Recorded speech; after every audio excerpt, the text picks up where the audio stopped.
Hit it. Okay. So I'm making a chess video just for you. Yeah, you. Yeah. Yeah, you. Okay. Anyway. Um, so we're the little game that we had the other night where we're giving commentary and all that jazz. I don't know if it helped or not or whatever.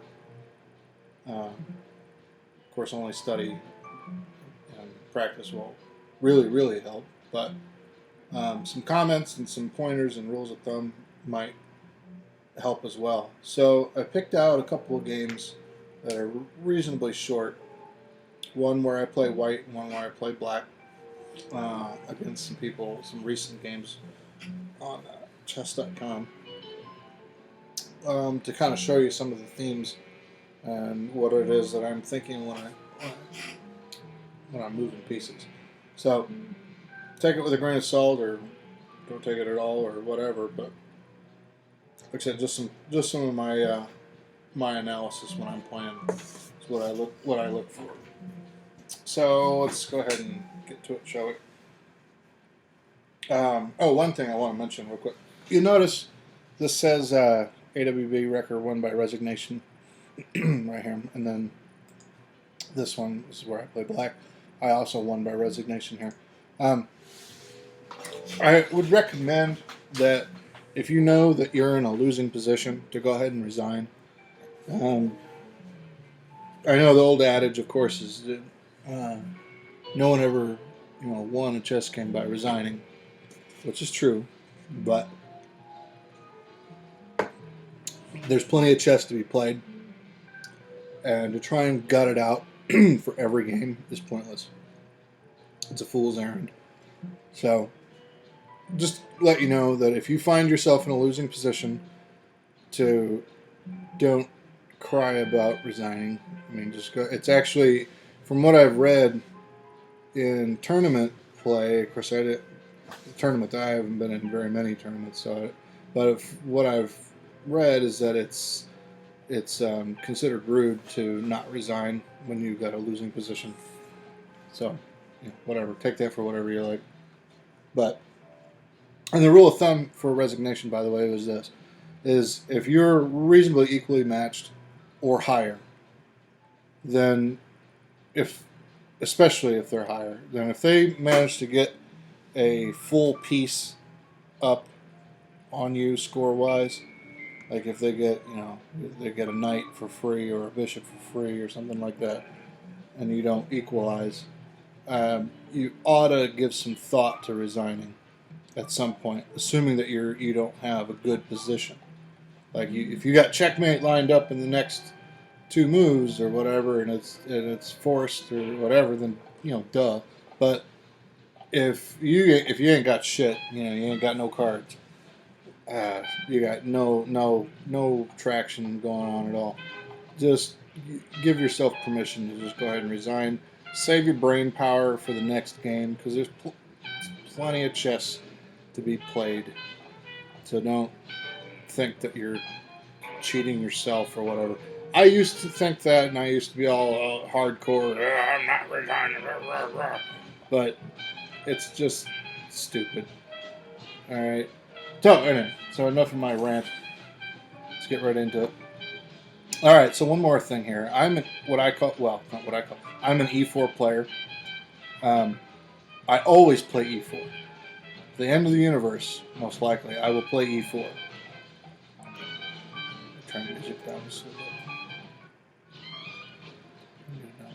There we go. I will always play E4, and there's a reason for it.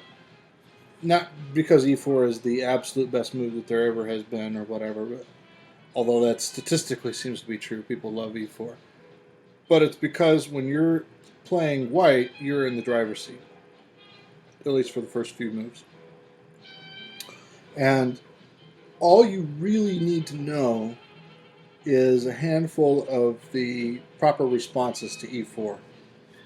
Right? You don't need to. There's libraries worth of theory behind D4 if you're a queen's pawn guy, or behind F3, or behind knight C3. There are tons of books and all those openings that you read about in the fundamental chess openings book, you know, that they concern themselves with all of the opening lines from all the other pieces, including e4, of course, but all the other pieces here have entire bodies of theory and tactical lines to be played, ideal counter moves for black, etc. You just need to pick one. That's all you got to do is just pick one and focus on it. If you're an e4 player, great. Then there's the game tree, or the decision tree in computer chess. It's called a decision tree. Spans from e4. It doesn't span from d4 if you played e4 first, right? The ideal list of moves branches out from e4. So as black, there's only a handful of good moves that black could play. He could play anything that can move here, but there's only a handful of good responses that, you know, control the center and give him counterplay along diagonals and, you know, that kind of thing. You move a flank pawn, it's like, okay, you don't want the center, I guess I'll take the center. And then you pop out d4. So if somebody makes a bad move, then you take advantage of it, of course. As, you know. But anyway, as black, let me switch screens here. Here's the black setup. Say you're playing black. Likewise, if you're going up against e4, then you know that your response always when you hear e4 is to play I always play e5. So e4, e5. You know that right away. Just commit that to memory. If you see the king's pawn, e4, right? You know that you're on autopilot. All right, now the decision tree gets a little bigger. Not much, but it gets a little bigger, right?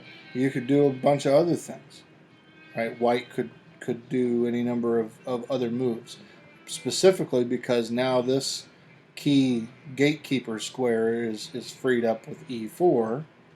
Now the queen has some leg room, and so does this bishop here, you know. And then, of course, most people, of course, will just move the knight to facilitate castling later.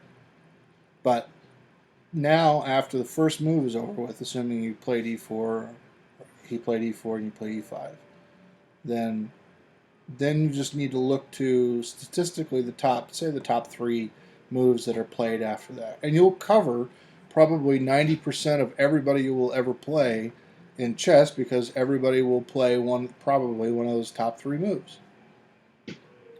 And then, of course, on the third move, it becomes even more complex, and the fourth even more, and so on. So grandmasters will have opening lines memorized out to about 20 or 30 moves sometimes.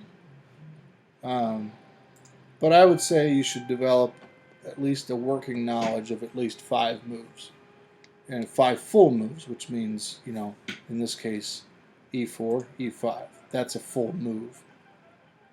And just for terminology's sake, a half move is called a ply, at least in computer terms. In computer chess, it's called 1 ply.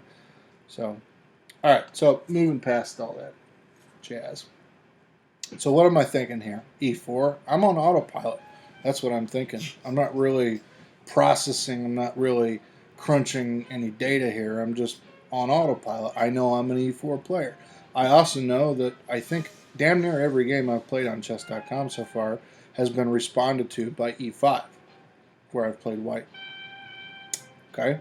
Statistically, and the computer, my computer analysis that I use says to play knight c3 after e5. As I know that was a top response. I know if I see e5 coming down the pike, I'm going to pop this knight out. I know that ahead of time. I just committed it to memory.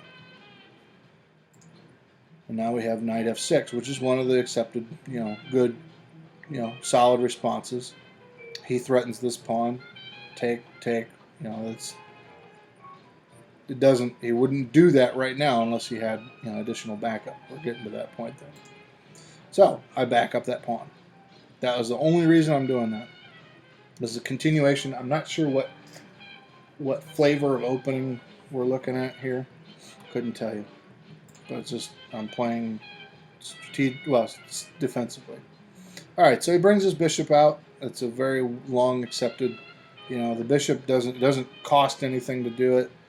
Really, the bishop can be threatened, but then you can just pull him back. And so even though it's a wasted move, it's a wasted tempo for both players, so it's a wash. So you can, to some extent, you can go fishing with the bishop. But you don't want to put him into too deep of water. Sorry for this tortured analogy. Otherwise, you could lose the bishop. Okay, no shit. So I do the same thing, but I want to pin. I see a nice pin here. And just more explanation of terminology, which you may or may not already know, is that a pin is when the lower ranked piece is in front of the higher ranked piece. That's a pin. Such piece is pinned to the whatever. So that's a pin. A skewer is the other way around. That's where the higher ranked piece is up front. So if the queen were here and somehow I had this square double protected, then I'd threaten the queen and the queen could move away. The queen wouldn't get captured, but then I'd pop the lower ranking piece. So anyway, I guess a mnemonic could be you're on pins and needles for the royalty or something like that. So and skewers are just flip it around. Poor people skewer their dinner. I don't know, just making shit up. But anyway, that's a pin and a skewer. So I see this pin. It's not a very effective one because it can be easily repelled, right? By h6. I'm going to play it anyway because it's more useful to send the bishop on a fishing expedition or just to be, out there rather than not out there. I'd rather have that going for me. And sure enough, oh well, didn't work. It's a wash. But I bring him back to defend the knight, double defend the knight, and to also keep this diagonal still in his sight line. Here's clearly just some developing. He's trying to free up some space, but this bishop, he's eyeballing this nice diagonal, juicy diagonal, which has no opposition in it. Which is going to turn out to be a pain in the ass for me. Knight, I'm just trying to castle here. Castle early, castle often is what they say. There we go. Did the same thing that I did to him, except I don't want to move h3. Right? I don't want to move this pawn. Why? Because you want your castle. Well, I know this is a castle, but this is, I should say, fortress. So your pawns, when they're 1, 2, 3 in a line like that, you don't want to break them. You don't want to move, like imagine if I moved g3, right here. Now I've got gaps. I've got air gaps here, right? Piece can come in here and check me, or come in here and, the bishop could come down here and maybe a queen could get shoved up in here, or a knight could get shoved up in here for nothing, for free, if this square is protected, or if that square is somehow protected. With the pawns there running cover, there's no way that can happen without it costing your opponent the next move, for which you would then hopefully take, or at least give you the move. Instead of a checking move, it would give you a free move to be able to get out of the way or take the piece. So generally when you see people moving their pawns that in front of the king after the king has been castled, that should set off a warning. Well, not necessarily a warning, but a dinner bell in your mind. Be like, ooh, what do we got here? We got a weakness. Now, you can't immediately pounce on it. All right? The chess moves need to be stacked like a layered cake. You come in, lay the foundation, and then the pieces work as a team. Then the next layer in the foundation, and so on until you get to the desired result. Of course, it's always in flux. So you have to be plastic in your thought process and change. And here's another thing real quick, is to visualize, get board vision and the two wings of the chessboard, right down the middle. If you are losing the battle over here on one wing, then you might think about trying to make the issue to your opponent, because you're trying to deceive your opponent and just to your true objectives. make the issue about the other wing, right? Start mounting attacks on the other side. And then he's like, oh, what the fuck's going on here? And then he'll start sending his pieces over on this side. And then you start making the issue over here.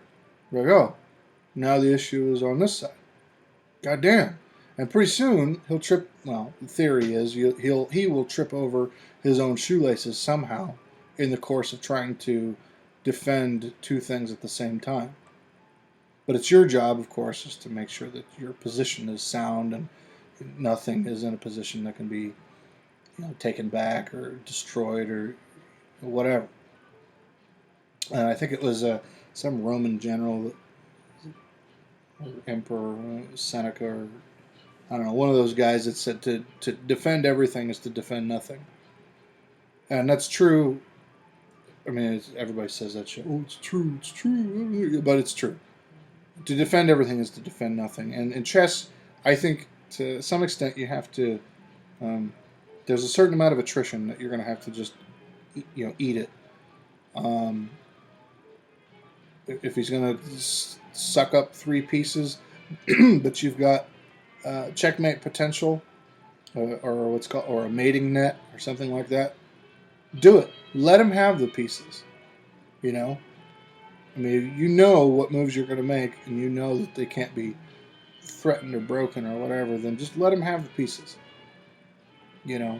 Or you can let him have some pawns early on in the game. Maybe you don't have a mating threat right away, but you're building up to one, and the price is a couple of pieces that are clear on the other side of the board, maybe, so they're not even in the fight. Okay, moving on. Alright, I moved my bishop there specifically to protect the knight. Because if he takes, then I take back, and then all things are equal. Move it back. He moves it back, presumably, to create some air here for his pawns. Because if I were playing black, I would try and deceive my opponent in thinking that I'm going to castle on this side. Well, I wouldn't really want to castle on this side because the fortress is broken. Right? There's a broken window. I can't have that. So, but this is free and clear, or the yard is clear here for a castle. It looks as if that's probably what I would do. But in this case, looking at the game again, I think I might, if I were black anyway, I think I might start moving my pawns down, start raining pawns down on his king side. All right, and then reserve my right to castle, not on king's side, but on queen's side, because the nucleus of White's attack, in this case my attack is down here, blocked in by my own pieces. Knight c6, get the queen somewhere over here, and then castle. And then king's knight nestled away in a nice little corner. Excuse me, protected by three pawns. Get the idea. So, practice the art of deception. The only way to practice the art of deception in chess, generally, because chess is a discrete, finite kind of game, is to make sure your pieces have more than one option. In this case, I could go either way. I could castle queen side, I could castle king side. The opponent doesn't know. He can't do two things at once. You can't move two pieces at once. So, anyway, where there is the possibility of two options, try and position your pieces such that they can take advantage of two options, or at least make it look as if you could do either one. And then whatever your opponent does, do the opposite. Go on the other side. If it goes there, you go to the other side. Interestingly enough, castling doesn't seem to work that way. I've never had good luck castling queenside unless there was mitigating circumstances. In this case, there's a broken window, so I wouldn't want to castle over here as black. But in the past, when normally if three pawns are here and three pawns are there, castle kingside, castle kingside. And the reason is because there's an extra square when you castle queenside that has to be accounted for. And that seems to be a problem. So the king has to travel one more square, and it seems to make him that much more vulnerable to castle queenside. I'm sure there's a theory table behind why that seems to be, or analysis behind why that seems to be true, but it seems to work that way for me. So castle, protecting this pawn from the sniper. All right, here we go. This I don't understand this at all. I think people don't add it up first. I think that they see a potential possibility. I mean, I think he thought that he was like, oh, I got this queen, and I got this bishop, and I got this bishop. I'm going to be able to get some kind of combination going here. I'm going to come out on top. Well, here's what happened.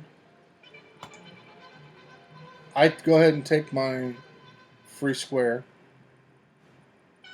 because that's you've probably heard that or read that. That's an outpost technique to put the knight somewhere up in the center, or even better here if this were a free square. But this will do.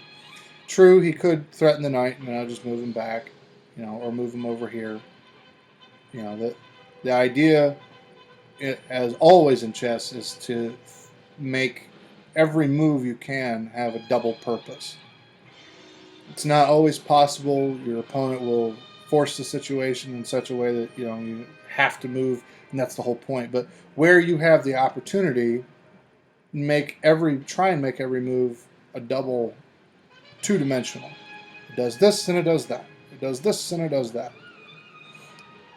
You don't want to overload a piece, though. What's called overloading a piece, where you give it two things to do. In other words, to protect two things, or attack one thing and protect another. It's one thing. The double attack thing needs to be the central theme. Is that the piece, the two things that it's doing, is attacking two things at the same time. And it doesn't have to necessarily be two pieces at the same time, although that's best. But it can be two squares at the same time. It can be controlling two key squares where the knight would take back or whatever. One other thing is squares are more and less valuable. Central squares, of course, are very valuable. You want to control the central squares as much as you possibly can. Duh, everybody knows that. However, other squares are also valuable. You never hear this in the little how to get better at chess articles on Google or whatever. These squares, even though they're farther out from the central squares, are also valuable. And the maxim is the farther out a square is from the center, the less it's worth. So having a piece somewhere in the center, or having pawns controlling central squares, not just these four, but also these. Not so much these squares. These really, it's not that they don't matter, but they more matter to pieces like bishops who can do something about them, right? These central squares, bishops can't do a whole lot. They get stuck. That's what's called a bad bishop. Maybe you've heard that term. It might be funny too, but a bad bishop, like his bishop right here, would not completely, but more or less is considered a bad bishop because the bishop can't do anything unless the knight gets out of the way, in which case the bishop doesn't have a whole lot of breathing room or a whole lot of leg room, so he can't really do much. And his natural habitat is a long, free diagonal. So try and put your bishops on long, free diagonals, and don't put them in places where they can't come back home, back up in home row here, come back home, be recalled to home base, and then be redeployed along a long diagonal. If your bishop is you put him on a long diagonal and he gets threatened, and it's early in the game, you don't want to lose pieces early in the game or trade early in the game. So it just doesn't cost you anything, pull him back. All right, moving on. Castle, about damn time, but look where he castled. Right up here with the place with the broken windows. This is going to be a problem for him. Put the question to the bishop. Yep. He could take, but he won't. Right? Mr. Bishop, Mr. Bishop, Mr. Bishop, meet Mr. Bishop. Now, because I put the question to the bishop, this has a tendency to happen. Players tend to freak when pieces are threatened. So they think, it's true for all levels and all people, it's less so the higher levels you go, obviously, but in any event, people tend to freak when they see pieces being moved like this, or being threatened like this. And so they go ahead and initiate an attack, even though it's premature. And in this case, as we'll see, it costs my opponent position. Excuse me. Positionally, it comes out worse as a result of this exchange, or what's known as liquidation, where you trade off pieces. If you do a liquidation, you must know ahead of time, by calculating the liquidation, that you will either come out ahead material or you will come out ahead positionally. And the position needs to be a damn good one and worth the liquidation. Otherwise, what the hell's the point? Right? Why would you spend all that money so that you can get nowhere?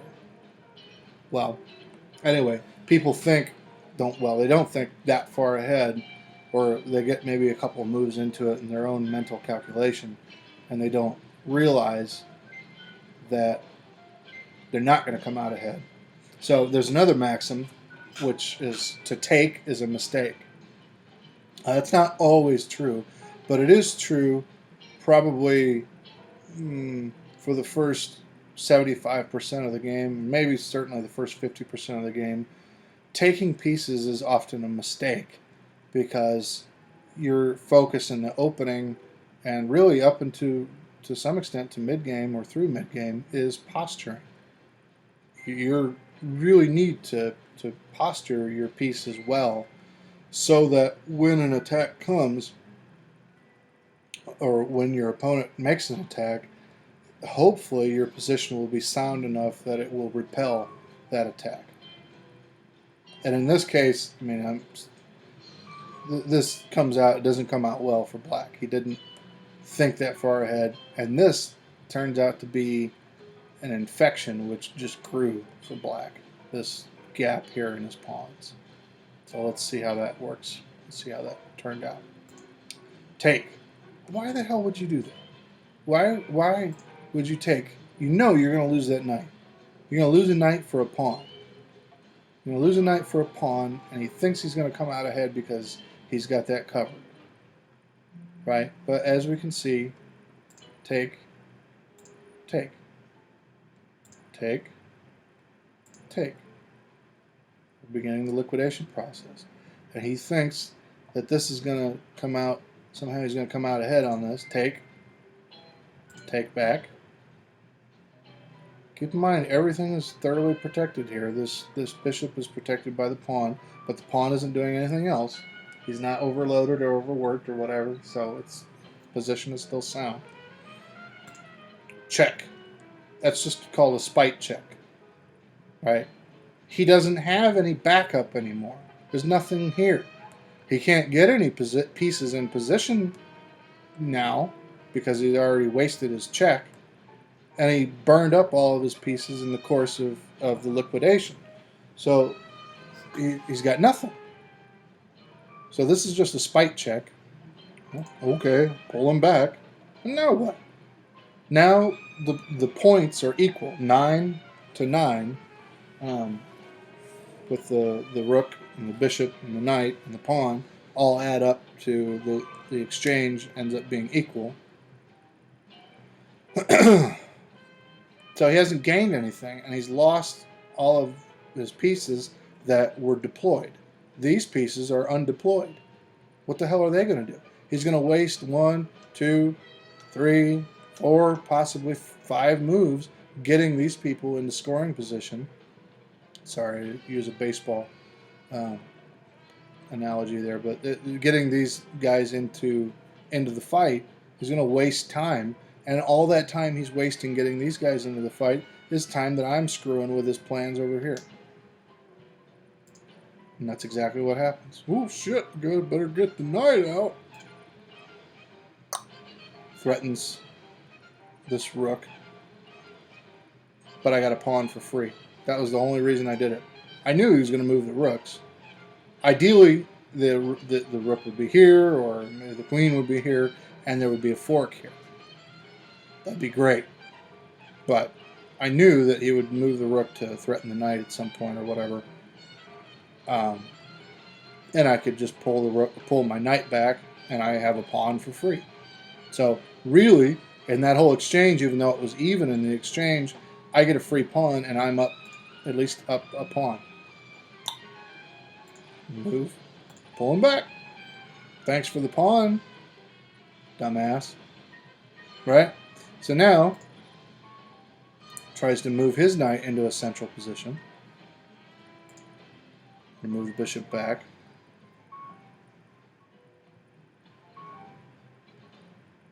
Threaten the queen. Can't do two things at once, right? He can't put his knight somewhere, else, like back up here or something like that. He's got to deal with this queen threat. Move the queen. Put the question to the knight. Where's the knight going to go? He can only go here back to safety, or here back to safety. Can't go here. Can't go there. Can't go there. Instead, he elects to take. Remember, to take is a mistake. Unless, of course, you're sure of what the hell you're doing. Queen takes. Uh-oh. Here's a problem. Here's a problem. Queen is now controlling this. And the queen has excellent counterplay right around in here. Especially in combination with the knight. This is going to be a problem. It's going to be a problem, too, because I have the bishop left here as well. Tries to plug that hole. Ideally, he's thinking pawn, or e takes f, and then retake with the rook, threaten the queen with the rook, and then the queen, or the rook is, of course, guarded. And then I move. He's trying to develop counterplay here by hoping that I'm going to take. But to take is a mistake. Position. Position. Position. As the great Steinitz championed the art of positional chess. There's plenty of room for taking, but you don't get a whole lot of opportunity to get a good position unless you take that opportunity instead of taking pieces. Why do I move here? Because of this. The king's vulnerable. All the king's men are out here screwing around, doing nothing other than being ineffectual for his defense. Right? How am I going to get here? I don't know. But I know that he's got to develop his queen at some point. He's got to do something over here. He's got to move her out of the way. He's going to have to develop some kind of counterplay if he wants to get a checkmate, which means that his only 3 players on the field here need to move around. If they do that, I can get a nice check right in here. I can do a lot of things. Potential. Move the... Uh-oh. Now what? Now the queen doesn't know where's the queen going to go. Back up in here. Uh-oh. This guy was here the whole time. Now we keep going pressure. More pressure in this area right here. We just keep, it's just like trying to pull a tooth. We just keep squeezing the pliers, Moves, because he knows I'm not going to take. If he takes, I'll take back. I need to get him out of the way. Because I think the reason I did that was I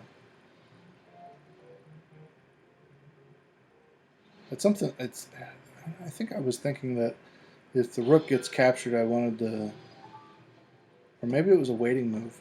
Oh, fuck, I don't know. Okay, so this is called a battery. He's hoping to get some counterplay here with this line.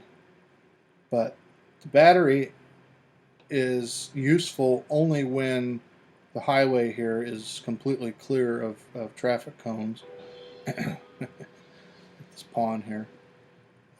If this were clear, then it'd be a really good idea. It's still a good idea if black here didn't have a bad king defense. He's got one pawn and a couple of pieces here defending him, and he doesn't have a station. I mean, I have one pawn gone here, but I still have two pawns which both retain their rights to move 2 squares and have both been unmoved. Oh, I know why I moved them there. It was because I wanted to move the rook here. If this came down, then I would take, and then I would threaten the queen with the rook. That was the whole point, moving the king out of the way so that I could move the rook. Threaten that rook. Why would I do that? He's just going to take back. He's just going to take that rook, or take the bishop with his rook, the f7 rook. Right? Why would I sacrifice the bishop like that? I'm going to give you a second, or a few seconds. See if you can spot it. Why I would do that.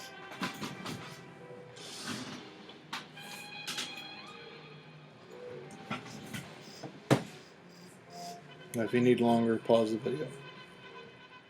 Okay, got it?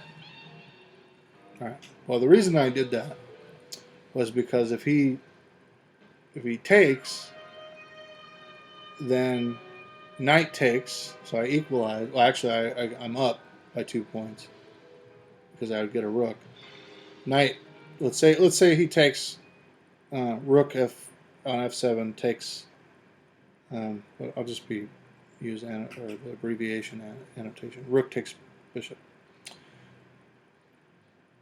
Knight takes rook. Now I have a rook, and I get a check, but it's a fork with the queen. I get a queen. Knight's fork strikes again. Right? So he's not going to do that. He's not going to take that.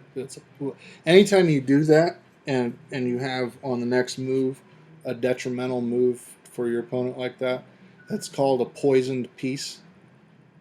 Right? You're hoping that there's all kinds of like poisoned pawn variation and whatnot. It looks like a free piece or whatever to your opponent, but the idea is that if the opponent takes that piece, then whatever critical piece that took the bait is now out of position to do anything about your coming attack. Anyway, it's called a poison piece. So that's what I offered up the bishop for, is a poison piece. And if you don't take, then that's fine. Then I still, that's the point of positional things, is that worst case scenario for black, if he takes, I get his queen. Best case scenario for black, if he doesn't take, I still have control of this diagonal. So he probably would want to threaten. I mean, we can see that's what he's going to do, but I knew that's what he was going to do. Threaten top side here to come down and take, maybe, because that's just, you can't abide that goddamn bishop up in his shit like that. So he's going to want to do something about it. And sure enough, that's what he does. And I don't want to lose the bishop, so I pull him back. Doesn't cost me anything really to pull him back, because I'm the one that's more or less controlling this little show here. There's another thing to keep in mind here.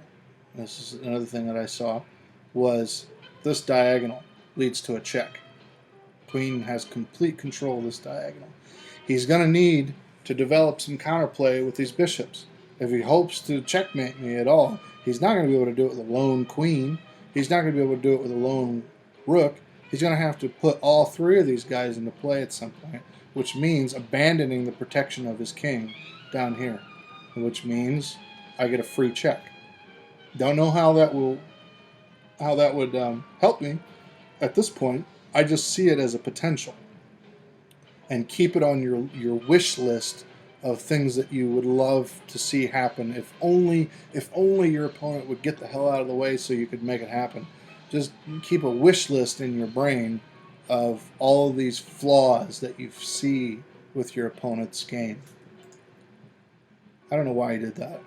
It seems kind of strange to me. Now,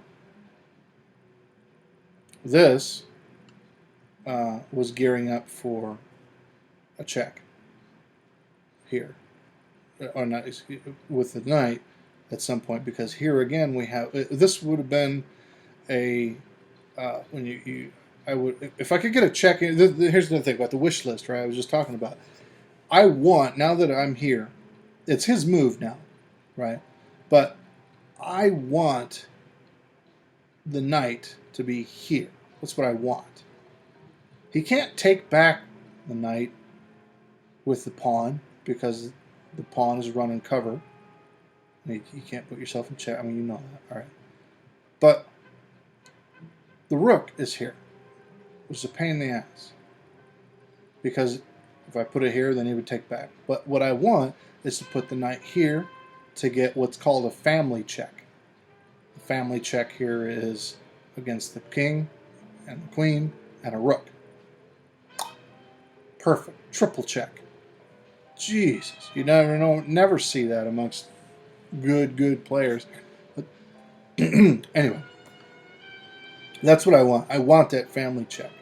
And that's a threat that he's got to somehow deal with and develop counterplay and do all of that against his time, which I think he was running low on time anyway. So he moves to threaten the bishop because the bishop is clearly a problem here with all this jazz. And he needs to But he's broken the window. He's broken his last window with his king in this kind of Hail Mary that he's trying to play here. Okay, get him out of the way. Sometimes you got to move. You got to move. He's trying to develop his own counterplay here. What's he going to do? He doesn't have any defenders along the diagonal. He's got to get this queen out of this region here, out of this quadrant. This battle in this quadrant he needs to make the issue over here, which is why he should have castled. Remember when I was talking about that earlier? He should have castled over here to begin with, but he insisted on castling over here with a broken window. Why might I move there? Well, it'll become clear in a moment. Threaten the queen. Queen pulls back. Threaten again. Now here's interesting. The reason I moved here and not somewhere else is because if I move the queen out of the action, then she's out of action Jackson, right? There's nothing she can do if I pull her out of the quadrant, right? Or if I pull her out of the battle space over here. If I pull her back here to absolute safety, then that gives black some kind of counterplay. He can start to begin to rain pawns down on me. I don't want any of that. I need to keep the queen in position somehow. But when you threaten with a pawn, you better be damn sure that everything's airtight, because pawns leave gaps. When you threaten with pawns, there's a gap. There's always a gap, because pawns threaten or capture diagonal. So, move her down here. If he threatens, guess where I can go? Right here. Woo! Gap. There's a gap. Right? It's hard to catch. Hard to catch the queen like that. And that's exactly what he does. It's the predictable thing. It's like, well, okay. What does that really do? Because I'll just move here. Yeah. I'll move here. What are you going to do about it? All right, anyway. So now he keeps raining pawns down, hoping that I'm going to, hoping probably that I would take with the rook, I guess. But there's a reason I do this. Take with the pawn. And this does two things. If he takes, then, well, yeah, I guess if he takes with the rook, then I'll still move here. And then threaten this pawn later. Here's what I really want. When we're talking about wish lists, This is my wish list. I notice this. I see. I keep saying I don't mean to sound narcissistic. Any good chess player would notice this king queen lineup. Ooh, that's juicy. I want to pin that bitch. I want to get that queen. How do I do it? Well, I need him to fuck up this whole exchange here. I need him not to move his rook. I need him not to move the queen somewhere else. I need him to totally jack this up. And that's exactly what he did. He took the bait. Because, you know, there's any number of things I guess he could have done differently. And we would have seen counterplay against those examples. But here's what happened. He takes. Remember, to take is a mistake. Apparently he didn't see it. 1400 rated player just didn't see that coming at all. And so then the I don't even know what that was all about. But the bishop was on the being. This is probably what he didn't see, because it's hard to spot diagonals unless you force yourself to pay attention to them. Yeah, this was in his blind spot, and he didn't see the sniper sitting up down here in the woods. He thought he would just get away with that for free when this was double protected by the queen as well. Take. Nothing else you can do at this point. Check. Take. And at that point, there's no more moves. At that point, he resigned. Because he's got nothing. He ain't got shit. Right? I could move here. F6, check. Take with queen. And he's still down material, and the noose is tightening, and it's obvious. And he just resigned. So, it's an example also of when to resign.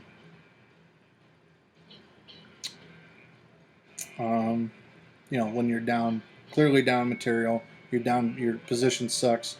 You got all these broken windows in your defense, you know, that people can just shoot you through. The lesson in this game, if you're playing black, is don't castle into an area that's got broken windows, and always keep pressure. Keep the pressure going. Don't redeploy your pieces to the other side of the board just for the sake of doing so, right? In other words, if you've got a, you know, you got some game going on in a quadrant here, keep it going as best you can. The only time you should pull, I think anyway, the only time you should pull back pieces is if they still retain, like in this case, the bishop still retains significant control over what's going on in this quadrant. It's tough to get them into the fight going this way because everything's blocked up. I can't really do anything, but I can take control of the diagonal that I can have for free. So I'll go ahead and take that for a couple of reasons. It controls this square in front of the king, and it controls that square, both of which, you know, or at least it even has influence. It has blocking influence. If I'd gotten checked somehow, if I'd let that slip through and the bishop or the rook checks, then the bishop comes down and interpose, delaying a move. Take, and I take back.